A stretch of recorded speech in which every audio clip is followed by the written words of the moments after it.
Welcome to Cartoon Comedy Central. Today, we're diving into the very first episode of Family Guy, Death Has a Shadow. This episode begins with Stewie finishing his latest evil invention, a mind control device that will finally help him take over the world. But just as he's about to test it, Lois takes it away, saying, "No toys at the table." Naturally, Stewie is outraged. I mean, does she even realize who she's dealing with? Meanwhile, Peter is on a mission of his own, convincing Lois to let him go to a stag party. He swears he won't drink, promising to be a responsible husband and father.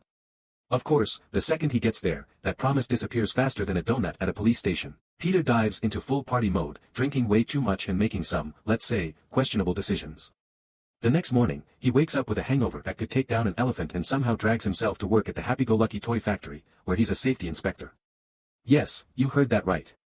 A hungover Peter Griffin is responsible for keeping toys safe for children. What could possibly go wrong? As expected, Peter passes out on the job, failing to notice some of the most dangerous toys ever created. We're talking butcher knives, gasoline cans, razor blades, and even a toaster with forks jammed inside. If this toy line had been released, it would have turned every kid's playroom into an episode of Final Destination. Unsurprisingly, Peter gets fired. He breaks the news to his family at dinner but conveniently forgets to mention it to Lois. Instead, he tries his hand at random jobs, like dressing up as a cereal mascot and working as a human sneeze guard at a salad bar. Spoiler alert, he's terrible at all of them. Brian, being the voice of reason, pressures Peter to tell Lois the truth. But instead of coming clean, Peter panics and calls her fat instead. Yep. A man who could have said anything else chose that. Brilliant. Now desperate for money, Peter heads to a welfare office to ask for government assistance. But due to a clerical error, he receives a weekly check for $150,000. Instead of fixing the mistake, Peter does what any logical person would do, he goes on a massive spending spree. He rents the statue of David, gives Meg plastic surgery, and even builds a moat around the house, because obviously, the biggest threat to his family is a medieval knight. Lois eventually finds the welfare check in the mail and loses her mind. She confronts Peter, furious that he lied to her and committed welfare fraud.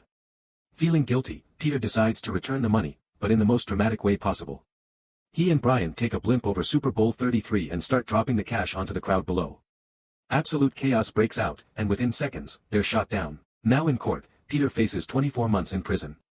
Just as the judge is about to lock him up, the Kool-Aid Man bursts through the wall with his iconic, "Oh yeah." The family responds with a collective, "Oh no," because this is literally the worst time for a product placement. Lois, despite everything, pleads with the judge, saying that Peter may be a walking disaster, but he's still her disaster. The judge actually agrees, but before he can let Peter off the hook, Stewie takes matters into his own tiny hands. He pulls out his mind control device and forces the judge to release Peter and give him his job back. In the end, Peter swears he's learned his lesson. He promises never to pull a stunt like this again, and then immediately starts thinking of new ways to scam the system. Some things never change.